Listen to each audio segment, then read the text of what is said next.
everybody, and welcome back to another presentation. And I'm very, very excited because we have with us now Timothy Trujillo, who is a MindBody Healing Arts Practitioner, an educator, and author. He's skilled in hypnotherapy, acupuncture, reiki, reflexology, and aromatherapy, and he integrates these methods into a comprehensive system rooted in self-care training.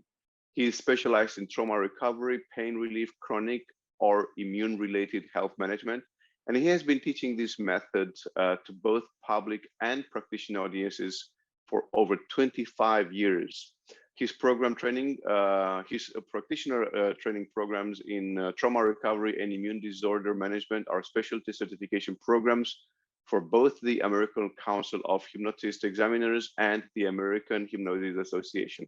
He's also the author of the book, The Tsunami Effect. And as a result of his interactions with the indigenous leaders of United Nations in the sessions there, he has become an ardent advocate of the rights of indigenous peoples and a devoted student of indigenous spiritual practices, particularly those of the Maya and the Guatemalan highlands. So I'm very excited because I know that Timothy has been doing some amazing work in the field of hypnosis and of trauma. So I'm super excited that he said yes to our invitation. So thank you so much again, Timothy, for taking the time with us. Thank you, Eugene, and I'm really happy to be with you today. What I wanted to talk about today in our time together is an instrument that I developed to help people navigate or map their way back to wholeness after injury or trauma. Now, Milton Erickson said that hypnosis was fundamentally about ideas. Mm-hmm. He said that even relaxation, which we associate so much with hypnosis, is an artifact of ideas. The hypnotist presents the idea of relaxation. The individual accepts and responds to the idea of relaxation, and thereby the individual becomes or experiences relaxation. So in our work, particularly from the hypnotherapeutic standpoint, we are in the realm of ideas. And individuals are living, as we all are, we're living a dreamed of story. Our existence, our experience is all a kind of narrative that we are constantly observing and updating based on information and ideas that we have at the time. So as I've worked with individuals in a variety of different concerns, trauma experiences, whether they are health-related traumas in chronic or acute, threatening health issues, the one thing that has persisted is the notion or the idea, what's going to happen now? What's going to happen next? And so as I was developing about now 7 years ago, a program to teach hypnotherapists skills for interventionists to support people in trauma recovery, I was kind of enthused to come across a simple little explanation or outline on exactly what happens biologically when we experience an injury.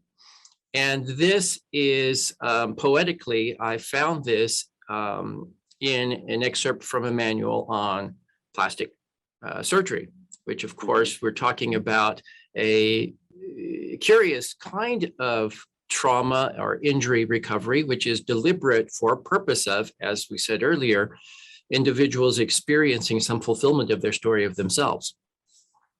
What I was struck by with this wound healing cycle is that it has some very definitive phases that the body goes through as it is healing from an injury. And as I looked at these phases, I observed that they were actually a very clear map for individuals to assess where they were on the process and how they could move forward by knowing the specific biological dynamics that take place. Now, most of us, and usually I have a little scrape. I think today I have just a little spot on my finger here. I have a cat who's a little bit wild, and Uh-huh. so I often have a little scratch on my hand here that I can show a client whenever I tell them, look, we're going to talk about how healing takes place. And I will show them a little scratch on my hand. I'll say, I don't even remember when I got that, but it looks like it's almost healed up. Now, as we know, as hypnotherapists, I'm dropping some suggestion there. I'm already presenting this model of, I got hurt. I didn't even realize it. I didn't even know I needed to heal. And voila, look, my body is already almost done. Presto changeo. And this is part of the first idea that says healing is a process that comes to this point of some conclusion or restoration. And then I will say, and I'd like to just kind of go through this the way that I go through it with a client in session to explain how this wonderful thing that happened without my even attending to it occurred. And so one of the things, and it's a little trick that I had from a background in fundraising and activism, where we would knock on people's doors and get them involved in this campaign to establish a big tall grass prairie preserve park here in Oklahoma. We were taught at the time, we had a clipboard that we got signatures on. And we were taught at the time that the sooner we could get that clipboard into the client's hands, the sooner we were actually engaged in process. So it was always about putting something in the hand so that the individuals had a sort of tactile engagement.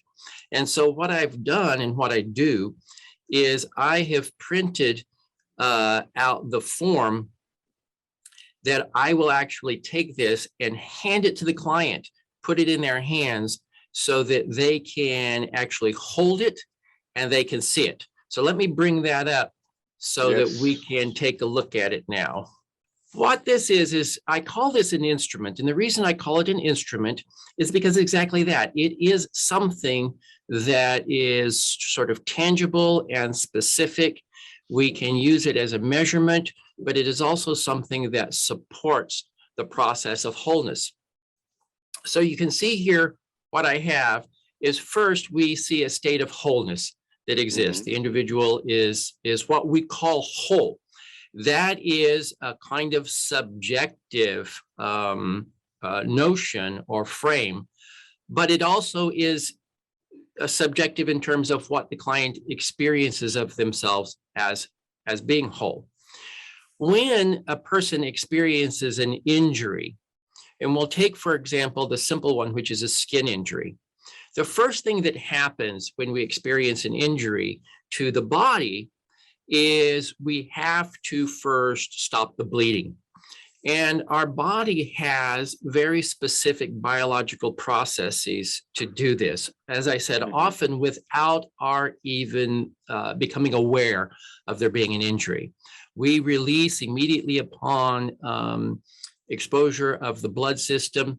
We experience a release of chemicals called clotting factor that cause that blood to start to accumulate together and form a clot. And we also experience vasoconstriction on the vessel to close the vessel. So this is a twofold process of both closing the vessel and building a little clot at the end. So I want us to pay attention to the mechanisms of this as we go through to see how they will apply back into a kind of ideodynamic, psychodynamic, or hypnotherapeutic application. There are times, of course, where if there is arterial bleeding, and let me back up and just simply say on that bleeding, one of the things that really encouraged me in getting into the work that I first got into in '95, which was helping people with HIV and AIDS to support their health over the course of their condition. And one of the things that gave me encouragement and promise to do that was the fact that hypnosis has a long-standing history of helping people who live with hemophilia, that they could actually control their blood flow in ways that, through bringing deliberate attention and effort to, that their body was not able to do on its own. So the first thing is that we do know that the mind has direct control over, as I just said, the release of clotting factors, and the vasoconstriction that can close those vessels. Now, that said, we also know that there are times, because if there is arterial bleeding in hypnosis, we know that that arterial bleeding has force behind it. And so sometimes force has to be met with force. And this is where in first aid, we will apply compression to a bleeding vessel in order to prevent that further bleeding. So this is where we sometimes may need an external intervention to support that. Once the bleeding is kind of stabilized, we experience hemostasis, which literally means the stabilization of the blood. Yeah. The next phase in the recovery is called the inflammatory phase. And in that inflammatory phase, what happens is that a myriad of chemicals are released. First, just chemicals, proteins, inflammatory compounds are released into the bloodstream. One of the curious things that I learned in reviewing this is that those inflammatory chemicals serve a dual purpose. We say when something is inflamed, it's angry. We say that it is kind of swollen and tender. And in particular, inflammation, particularly in joints and areas, it limits our action and our mobility. So the first thing that that inflammatory response does is it helps to immobilize or isolate that injured area. But the beautiful thing that happens with the inflammatory compounds is that they actually build a kind of moat around the injured tissue to prevent pathogens from being able to reach it. So when we think of inflammation, which we hear a great deal about and we'll come back to a little bit, as a bad thing, we have to know that the inflammatory response is a very important element of the healing process, but it is a phase that we must move through.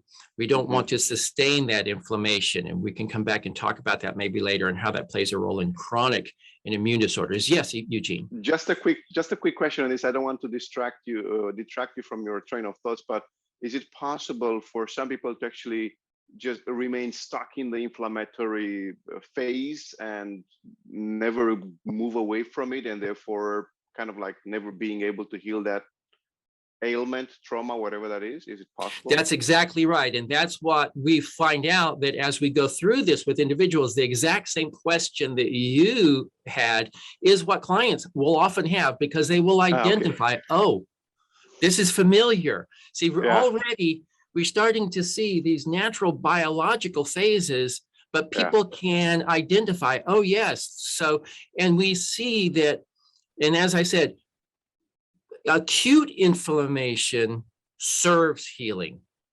Chronic inflammation impairs healing and actually causes secondary conditions. Because what's notable is what happens next in the inflammatory process is first those compounds are released to create a C and to immobilize the area, but also they send out other chemical signals to call immune cells in to help out. And that is part of the notable notoriety, if you will, of the inflammatory phase, is the call for help. Is that people sometimes even, and we can look at this, we're going to look at it in its greater dimensions, but sometimes when people are angry, when they're upset, even when people are, let's say, angry, we cross over already into the behavioral side. When people are angry, they're inflamed, they're slamming things around, people in the environment know, oh, somebody's upset, somebody's got a problem, maybe we need to help them calm down a little bit. So the inflammatory phase both calls other immune cells in to help with the protection and the restoration of that area. And then they do another really interesting thing is they call out other chemicals to start to repair the tissue. And that's what moves us into the next phase, which is called the proliferative phase. And in the proliferative phase, the first thing that happens, this is the area of reconstruction. So tiny cells called fibroblasts, which I think just have a great name, are sent in, and they are in essence kind of like the scaffolding that starts to build around that damaged area. And then once there's some structure there, then other cells can start to be built around that, and we can start to restore that tissue. Mm-hmm. I want to take a step back here, just because one thing I didn't say about the inflammatory issue that is important to note.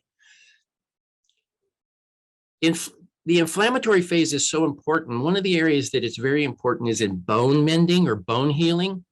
And I was intrigued to find that in medical application, when a fracture occurs, anti-inflammatories are not given. Anti-inflammatories will actually inhibit the healing process. So we want to kind of take a look there and sort of asterisk or bookmark that on how we manage the inflammatory response, because as I said, that inflammatory response, as it cycles, it moves forward to the next phase, which is the proliferative. This proliferative phase is very important because that's when tissues are being rebuilt. One of the really important areas that is a sort of natural trauma that occurs in the tissues and is rebuilt, that we can see in this proliferative phase, is in the rebuilding of muscle tissue. Rebuilding of muscle tissue is a common practice that is not often considered as a trauma recovery cycle. But in fact, what happens when we must build muscle, especially intentionally, we tear those muscles down. And bodybuilding itself is a kind of proliferative action, if you will. What's necessary is the raw ingredients to do that reconstruction. And so particularly in the proliferative phase, we want to make sure that the body is receiving the carbohydrates, the proteins, the raw materials that will help to rebuild those tissues. As that proliferative phase moves on, and as many of us may have experienced, I actually have a living model of it right here on my face, that I have this little scar on my face, is that after that tissue is built up, often, as you've seen, if you've seen them restoring, they just restored the Capitol building here in Oklahoma City, and we couldn't see that Capitol for several years because it was covered with scaffolding. And so the building looked different as they were restoring it. But then after that restoration was complete, they took the scaffolding away. And this is the remodeling phase. And in the remodeling phase, what's happened is the scaffolding, the fibroblasts are removed, and also excess tissue, excess collagen that is built up in that area is also smoothed out. Now, we know what happens if that remodeling phase is not complete. Then we have scars, and the most significant of those is what is called keloidal tissue, where the tissue really kind of builds up and is not taken away in the area of the injury. And then the last phase, this is actually not in the original wound healing cycle. But in working with individuals, we know that in the case of an amputation, the limb is not going to grow back. We have to have some support. So in this case, prosthesis is a kind of adaptation. It's a way of bringing and restoring to wholeness. Along the way might be crutches. We can think of crutches. We can think of walkers. There are a variety, even splints, anything that supports the wholeness of the organism until the organism can return to a state of wholeness is a kind of adaptation to normal function in restoring whole function. Could it be this adaptation? Yes. Could it be also the fact that I'm adapted to a new type of wholeness, which is different? Like, for instance, in a situation where somebody has suffered a loss of some sort, that loss cannot be replaced or adjuvated with anything, with a crutch or with a prosthetic or anything, but the person is adapting to the new reality. And could that be the adaptation as well? Yes. In fact, what I tell people often is that our conversation is an element of my own adaptation. I was a performance artist. I was a circus performer. I was going up for a really, really big show. and I had constant pain in my back that we couldn't identify. Finally, when they found out that I had disc injuries, the surgeon told me that I had to do something else with my life. And that something else with my life became becoming a hypnotherapist and a pain management specialist. And it is all of my work is an adaptation to an injury. So you're exactly right. And this is one of the things that people need to look at. How do we return to wholeness when we don't have all of the same elements? And we have to define wholeness in a different way. Now, we'll also put an asterisk there because there are other adaptations. And one of those adaptations is what I call treatment gone bad, and that is addiction.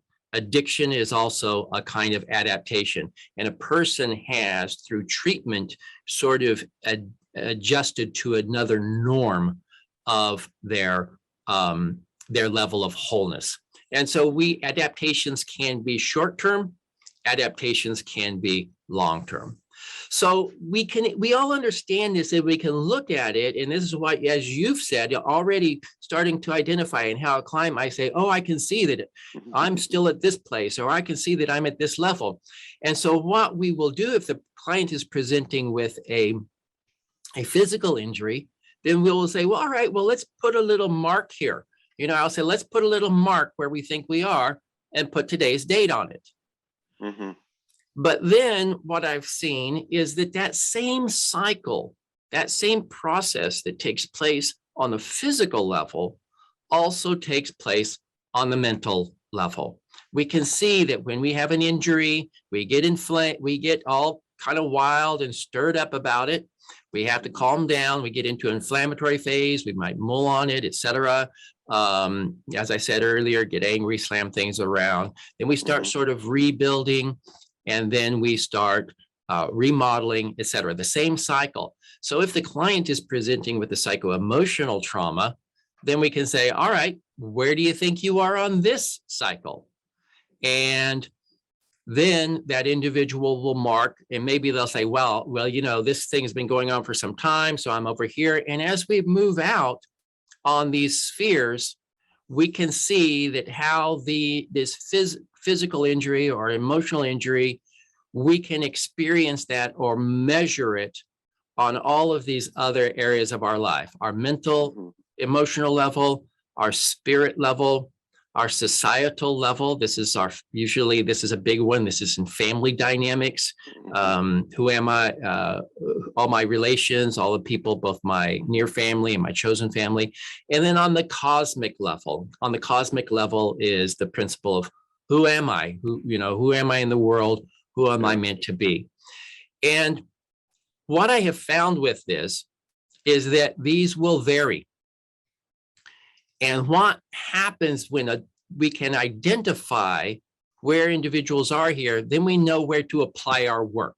So we have specific hypnotherapeutic methods to apply in each of these phases. But the first one is to come back to the big picture and say, all right, where do we have the highest level of wholeness? I had a case recently of a young woman who was disturbed, diagnosed with PTSD. She had a big disruption in her life, that the family was relocated due to conflict. And so we can see that all of this, she was ending up with some physical issues, mental relationship issues, but she had a very strong spiritual practice in her life. And so while as we saw over the course of our work, she already had her spirit level at wholeness. So she was always able to use her spiritual practice to support her physical, her emotional, her relationship. And so we are doing two things. One is we're helping the client identify that it's a cycle. This is why it's called the spheres, or we call it the wound healing cycle. Once they know it's a cycle, we know that there's a destination point, it's clearly defined. We start to imprint those ideas in the mind. The second thing is that they can identify and really monitor their progress along that cycle. And this too, by being able to measure, it serves both us and it serves the client. And then as time goes by, where this really becomes valuable is that then after we go through some time working, we bring this back out. We say, all right, let's take a look again and see where we've gotten. And this is a challenge sometimes. Clients sometimes when they have eureka, when they have breakthroughs, when they feel really ecstatic, they know that they've experienced change. But sometimes when people are still in the process, they might feel, well, I don't know if I'm getting better, I don't know. But when they come back and review this instrument, then they can say, oh, I can actually see now that I have moved along here. I can see the progress that I've made. And in the old saying, nothing succeeds like success. Gains, support, gains. So now that we've done the assessment, now I'm a hypnotist. So what we're going to do is we're going to identify where we are in this phase, and we're going to apply specific hypnotherapeutic interventions that will support that. And we can talk a little bit about the specifics of the kind of processes that we would use in this cycle. Do you have a question or comment on this? No, I'm very taken by your model of intervention. Actually, as I was looking at this, I remembered, I don't exactly know the steps by heart now, but the 5 steps of grief, right? Which is another form of trauma, which would be, I'm guessing, at a spirit level, which would follow it. Like first time is I reject the information, and then I'm angry, and then I'm upset, and then in the end I accept because I have to move on. So kind of it kind of followed the same pattern with the healing of the physical healing. Then you'd kind of have the same pattern with the emotional healing in a few steps. You're absolutely right. And one of the things that Kubler-Ross said about those stages of grief was that that she came back later and she said, I gave the impression that this was a linear model.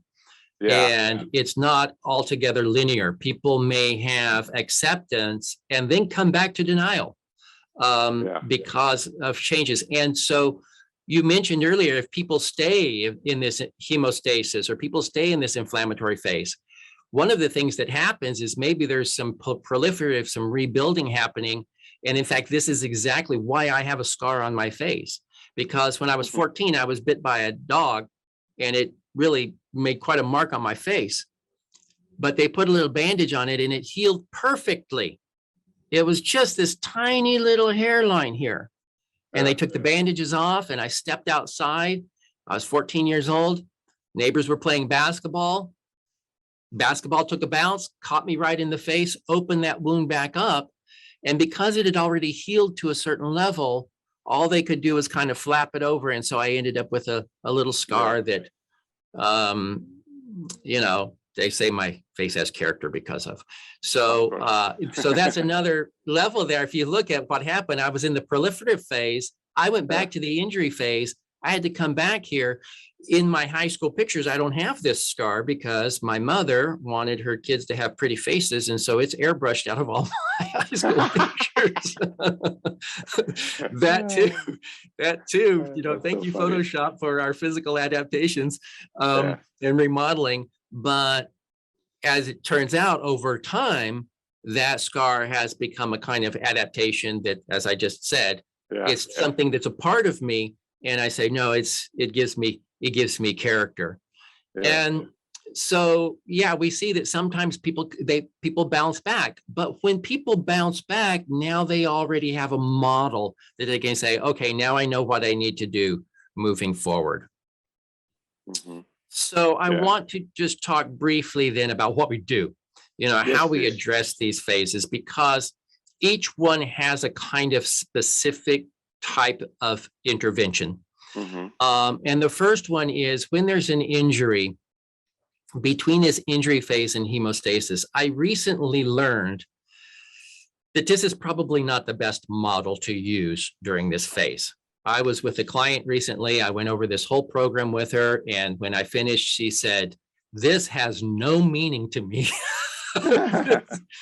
this, and I realized, yeah, we need to stop the bleeding first.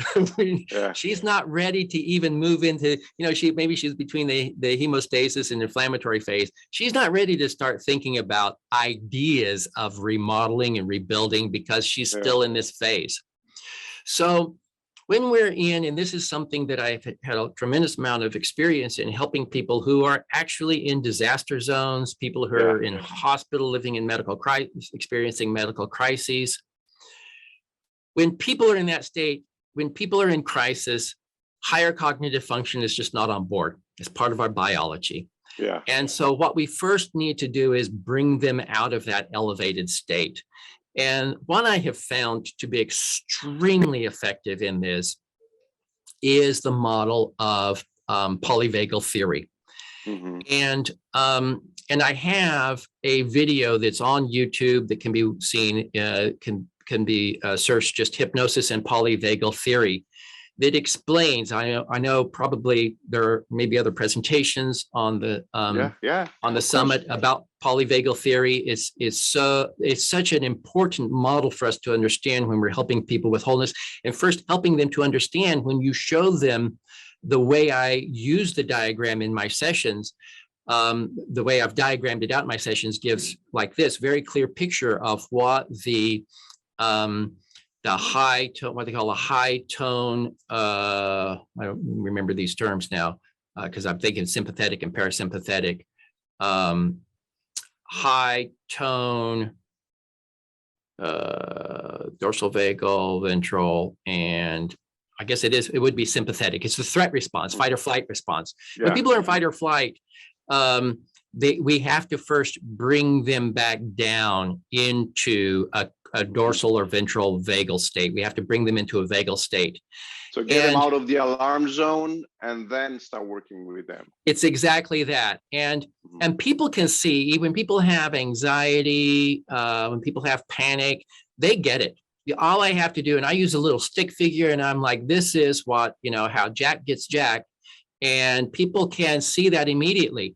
What I use in my explanation of polyvagal theory is I use the principles of yin and yang, and people can often understand that yin is stillness and yang is stirring. And then I use breath work, and I explain that when we exhale, we actually activate our parasympathetic system. When we inhale, we activate our sympathetic system. That I have also, what people call the sympathetic system, the fight or flight. I refer to it as our get up and go, that it's not a bad thing, that we need to have that whenever we need to take action. But when that time has passed, then we need to down regulate that. So in these cases, and always in a crisis situation, the first thing that I'm going to do is one, get their attention. As we know, as hypnotists in a critical situation, the first thing we want to do is get their attention. And if we say, look here in my eyes, and they know we're a hypnotist, then already we've really gotten their attention because in common parlance, people just don't like to look into hypnotists' eyes all the time. They're like, something's going to happen if I look into the hypnotist's eyes. So first we get eye contact, then we can even use some pacing with breathing. But what we ultimately want to do is to start bringing them into that. If you look at the dynamics of that, we are engaged by the face and the eyes. We are engaged with breathing, and we can naturally bring them into a co-regulated ventral vagal state in that phase. And then once I can bring the system down into relaxation through the breath work, and just simply I do a lot of earthing kind of with the breath work, connect with the ground, connect with the feeling of yin, connect with stillness. And you can see already, as we know, if we activate the parasympathetic response, we are activating the healing response. We're moving out of crisis, we're moving into recovery. And then we can start moving the individual along this phase. If there's blood flow, as we know, in a situation, I loved David Cheek's simple hypnotic suggestion to affect blood flow in a crisis. stop that bleeding. Whatever we need to do, to just give the suggestion or help the individual stop the bleeding. We know also that that is documented in some of his cases. This is a book, MindBody Healing, with David Rossi and or Ernest Rossi and David Cheek. It's a seminal work. It's a fantastic volume that that once the individual has control of their blood, they see a kind of control that they didn't know they had before. And that compounds the sense of their own empowerment, and that will support them through the continuing process.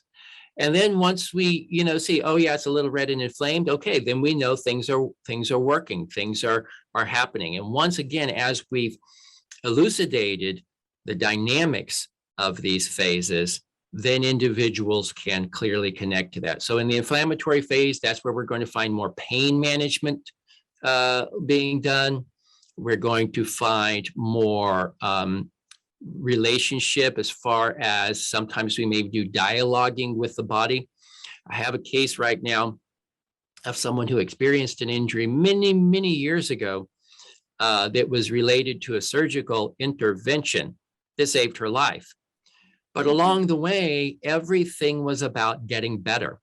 And now here she is many years out, where the struggle of getting better has now been matched with that she was actually never allowed to experience her injury. It's kind of like you said with the Kubler-Ross model, that we have to move through these phases and say, hey, I'm injured. It's what I tell my clients. I don't get ill very often, but when I do, I get spoiled. I have a wife who just loves to take care of me if I'm sick, and that means that I'm going to get pampered. I don't know your wife. I can relate. That's what I meant. Yeah. Well, good for you. Yeah. I mean, because when I say I hurt, or whenever I say I'm not feeling well, then I receive care. And this is something that people need to learn to do, is recognize, hey, I'm injured. I need to stop doing this. Many of the chronic illnesses and chronic injuries that we observe in our practice are not from something, of course, they're chronic, not from something that happened yesterday, something that happened years ago. The client never took the time to heal, never took the time to recognize, and so they remain stuck in one of these early phases. Could it So be again, that they, go ahead. Could it also be that they were not allowed to go through that phase? So it's exactly they're not allowed, or they could not do it, or because like sometimes people say like, for instance, with people who suffer from trauma, and they are sad or upset, and then they are not even allowed to have those feelings, and they're kind of like blocked away from that, so they cannot process what's happening. So it's a kind of a double trap.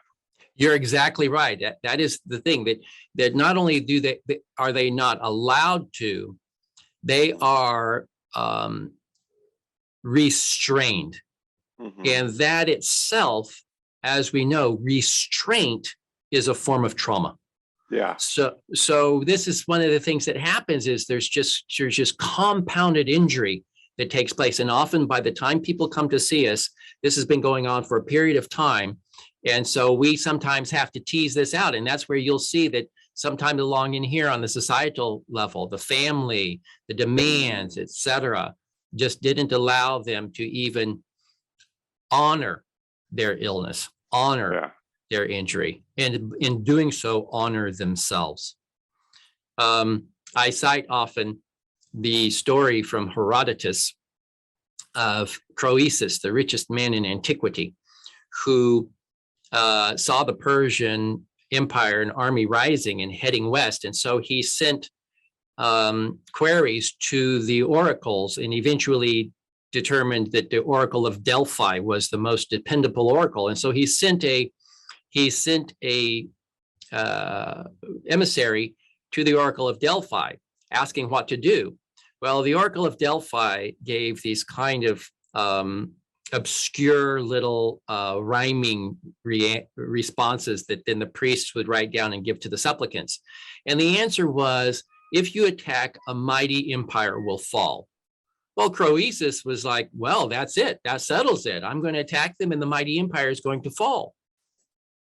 Now, Manly Hall says that over the door of the Oracle of Delphi was inscribed the words, know thyself. And I've often thought that if Croesus himself had gone to the Oracle of Delphi, he would have seen know thyself. And when the word came, a mighty empire will fall, he might have said, wait a second, I'm a mighty empire. So what happened is, because he didn't know that, he attacked, he was defeated, and the mighty empire that fell was himself. And so, as we know, knowledge of self is the highest knowledge that we can have. I believe very strongly that each one of us is a pinnacle of a high peak in an individual and contribute something that can be found nowhere else. Therefore, self-fulfillment, self-possession is a principle in my work, and particularly in the knowing of self. One of the things we know that happens in injuries, particularly in athletics, the football player comes off the field limping, does not even know when they got injured, maybe played the game, and they have continued to injure themselves over the course. Whereas if we pay greater attention to our body, pay greater attention to our needs, we're ready to address that need as it arises. Yeah. So there we're going to use, like I said, pain management tools, healing, restorative, and then we can also use some of the very specific hypnotherapeutic elements, like we know, dialoguing with parts, working out, resolving conflict, both internally and externally. And then the next phase is the proliferative phase. This is where the use of metaphor, where we really start building strong models for the individual to connect with. In my work, one of the things that I use that comes back from my performance background, when I was a teenager, I was trained in this method. There was a trans-mediated character development technique. We used the chalkboard method, and we actually became an animal and had an experience as that animal in order to find character attributes that were in that animal that we could build into our own forms and characters. Over time, I have found this an invaluable tool for people who are in convalescence. I will always take this process to them. If they're bedbound, then I want them to get the medicine of the eagle, get the medicine of the bear, the tiger, to go roaming so that they can have an adventure outside that setting. But more importantly, I want the individual and support the individual to find qualities in animals, and this is a little shamanistic, to find the quality of the animal that is not borrowed, but experienced. So they experience from the interior of being the bear, feeling the strength as they walk, as being the eagle, feeling the loft in their wings, as actually experiencing that. And so I will use these tools, visual rehearsals, modeling, as it were, in this proliferative phase to really build the structure up. And then, of course, in the remodeling phase, we're going to start looking at, again, what we're ultimately doing in our hypnotherapeutic process. Even if that person is still in the inflammatory phase, once we identify and address this area, then I am in the trance going to start guiding them through this.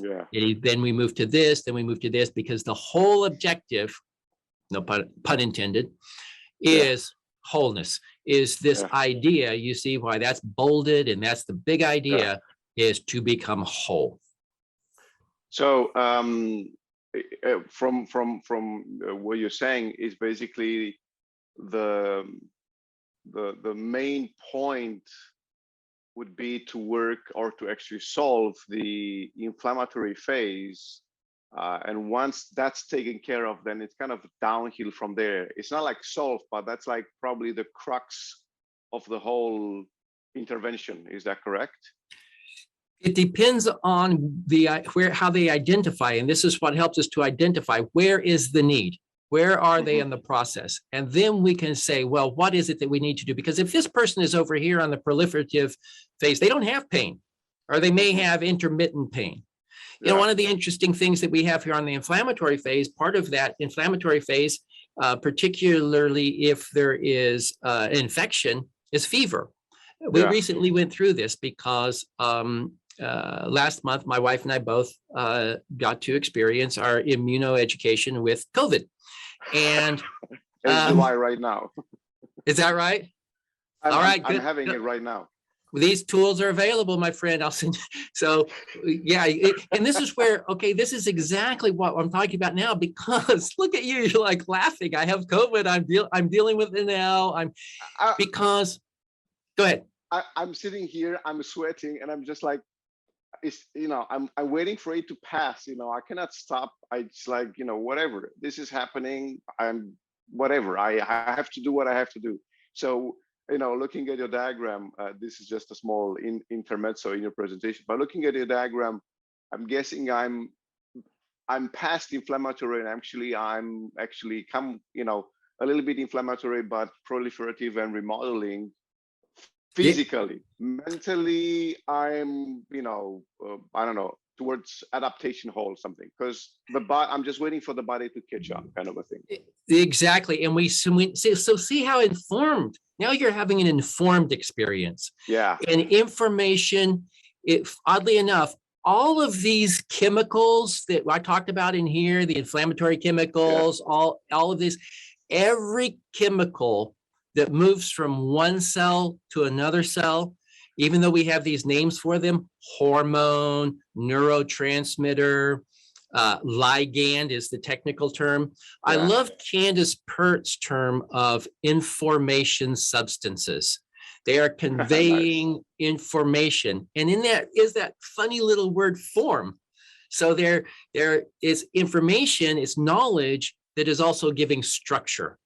And yeah, so what we did, like, I had a fever of 98.9 or something like that. I run at about 98 degrees. So if I have a 98.5 degree, I feel warm. But what I've learned is whenever I am ill, when I experience an illness, if I have a fever, we know feed a fever, starve a cold. I know that fever is my body. That fever is my immune response to make an inhospitable environment for the pathogen. And so I work in concert with that. I'm like, okay, let's just turn up the thermostat just a little bit. We know by thermostatic modeling in hypnosis, we can control not only pain, we can control temperature, we can control so many things through the thermostatic model or control knob. So what we do then is we become participants in this process, conscious, active, engaged participants in the process. This is no longer something that's happening to us. This is something that we are going through, and now we are in the captain's chair of the vessel. Yeah. So I wanted to ask you on this model, which I like very much, actually. So we have a way of seeing where is a person from the physical perspective. Now, what is like, how do they identify the position where they are from a mental or spiritual or societal or cosmic level? How, like, what is the question or questions that you ask for each level so they can identify their position on a particular situation they're working with? Well, indeed, even though I work on this physical model, and I do so much in the healing domain in hypnotherapy, so this is something that I have a tremendous amount of experience with. But typically in our practice, it's more on the mental, emotional level. These are psychological traumas that people usually are coming with. So, but when people see these phases on the physical, they can immediately translate them into their mental. So this is a very common. When people, there's another model that I use to support immunity that is really focuses on the sense of self in relationship to others. And this is what we call all my relations. So on the societal level, these two areas are probably the most common areas that people come in for therapy on. They have a mental emotional trauma, or they have broken relationships that they're working on. So it's not uncommon for people to really identify on these levels. On the spirit level, because I have such a background and connection, and people really is, spirit is that intangible factor that really infuses the process.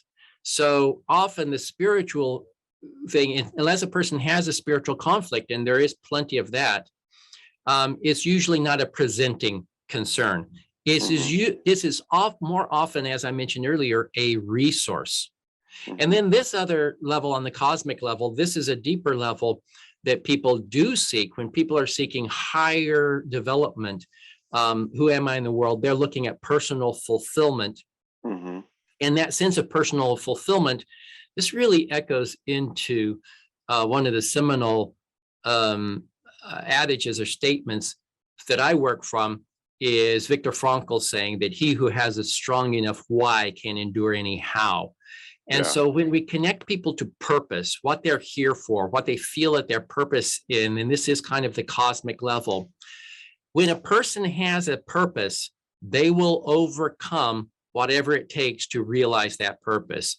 And so that's why, you know, there's a kind of philosophy in our field to regress to cause. And certainly I was trained by Gil Boyne, and regression dialogue was a huge part of that. But that's not where I start. When a client comes in, we define the goal, we embellish that goal, I send them toward that goal. If there's a problem, they'll find it along the way. You know, they'll get a tackle or a trip or a fumble along the way, if you will. So I have found from the very beginning, what I'm really working with my clients is, who are you in this world? What are you about? How are we going to realize that? And what do we need to do to support you along the way? And the last thing I'll say about this then is that, as I tell my students, I spontaneously get these little scratches, as I said, for my cat, and then they're gone. Sometimes I didn't even know about it. If I had to think to myself, oh my goodness, I've got a little cut, I better start some little inflammation, a little proliferative phase here. I haven't a clue how to do that, really. I don't know at all how to build a skin cell. My body does. My system is designed to do that. So all I need to do is support my system, as I said earlier, with good rest and good nutrition. So the same thing I tell my clients, if I don't know how to grow a skin cell on myself, how could I possibly grow a skin cell on someone else? I can't do that, but they can. All they need is support. So ultimately, then what we're doing is, once we identify these phases, we know that it's a wheel moving forward, then we just provide as much support as we can and specific targeted support along the way, knowing, again, there may be setbacks. There may be, as in this case I reported, you know, she was working on the adaptation phase, but then realized she actually was never able to fully experience her injury. So now we kind of go back, but it's an informed process now. And she's going to quickly step through these and come back to this where she was to begin with. All right, let me make this even more complicated now, for not that it was complicated, but let me complicate it not even more. Let me complicate the things now. So is it possible, I mean, I guess the answer, but I'm asking you because you're the expert. Is it possible to actually have several layers on the same issue, and the person to have, like, let's say, to have several intertwined issues to work with from the same initiating point, so to speak? Absolutely. Yeah, that's a really good point. What we're looking at here is a very two-dimensional model, but this is a four-dimensional experience. It's happening in the sphere of their experience, and one of the dimensions of that is time. So you're right. Individuals may have, for example, they may have a chronic issue. Let's say I have a chronic back issue. So occasionally it will flare up. When it does, I talk to my body. I say, oh, there you are, my little friend. I haven't been taking care of myself. But one of the things that happens is that along the way, in fact, this happened, my back injury happened because I had a shoulder injury, and my adaptation with my shoulder caused me to throw my back out of alignment and created that problem. So it is true that one condition at a certain phase may contribute to other conditions, that other injuries may arise. That, as you said, a person may have, conflict with a significant other that's at one level, but then they have conflict with family members that are at a different level. So we will have to see this. In fact, I have a little model here. Super. It's a little bit like this guy. You remember these? Yeah, awesome. Yes. So this model is a little bit like this, but people's lives are a little bit more like this, and so they're all spread out. And so we actually then eventually start to see where the connecting points are here and see the greater dimension of it. So we can then reduce it back down. All of this helps to reduce it down to a single idea or a single set of ideas, because in the end, as I said, it's about ideas. And the principal idea is the movement toward wholeness. Stan Grof talks about this in his holotropic breath work, that just as there is heliotropism, where organisms will move and orient toward the light, that what I have come to from Grof's explanation is that we have a biological drive called holotropism, that we're moving toward wholeness, and it's innate. It only is not there if it's been interfered with. We're living organisms, and as such, we are constantly growing, renewing, etc. Only if there is interference is that halted. So the one thing we ultimately want to do is bring the mind, the consciousness, and the intention of the individual back to their innate ability to move constantly toward wholeness, to identify what that wholeness is like, which we're able to time travel in hypnosis to the time of full recovery, to experience that, to imprint that so that it becomes a more tangible model, more tangible idea for them that they are experiencing in the current, that allows them to move forward in time. Oh, and you just open up another point, and I don't want to take too much of your time anymore, but I have to ask this question. So on each of these points, of each of these stages, let's put it this way, do you have like do you use some sort of a marking, like, hey, this marks the end of this phase, and now we're starting the second phase or the third phase, and now we mark now that we check this phase and we go to the next one? So does it make sense what I'm saying? Yes, it makes sense. How do we know? What are the demarcations in the transition of these phases? And so this is a really good question, because on one level it's assessment, and on another level it's suggestion.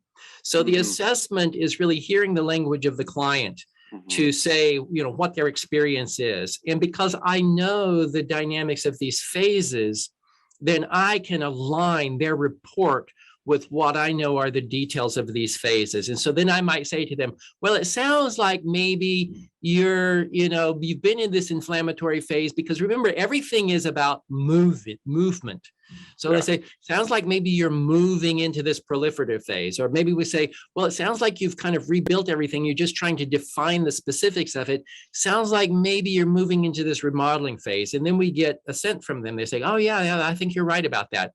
Now we have confirmation, and it's assessed and confirmed at that time. Yeah. So, and always, the trick is this, that I just don't know how to heal anybody. I just don't. I only know how to support them. And I have a lot of healing tools for them to use. Yeah. And so I can't fix the person. I can't even fix the person by saying, well, it sounds to me like you're in the inflammatory phase and now you're going to move into the proliferative phase. Well, that's my idea. But what's their idea about that? It all ultimately has to come from their own sense. And I learned this, just to add a little note, I learned this very specifically in a case where a client came in my early practice and said, I haven't had a full night's sleep in 4 years, ever since I was awakened in the middle of the night to experience emergency heart surgery. Well, I mean, there it is. He told me the whole story. Yeah. And I had incidentally been at lunch with a friend days earlier who said his father didn't sleep for days before he died because he was afraid if he went to sleep, he wouldn't wake up. Yeah. And sure enough, with this guy, I induced hypnosis. I regressed him back to the event. They're carting him down the hallway. He says, they tell me to go to sleep, but I'm afraid if I go to sleep, I won't wake up again. It came right out of his mouth. And then we did the work. I brought him out of hypnosis and he said, what happened? And I had to go to my mentor. I said, okay, what? He said, you did not bridge it. He did not know that he knew that. Yeah. And so this is where ultimately we need to nurture the insight and the realization within the mind of the client, but then we need to bring it forward into their conscious understanding so that they are anchored to that, so that they're actually, it does no good if we're standing in the train station looking at the map saying this is where you are.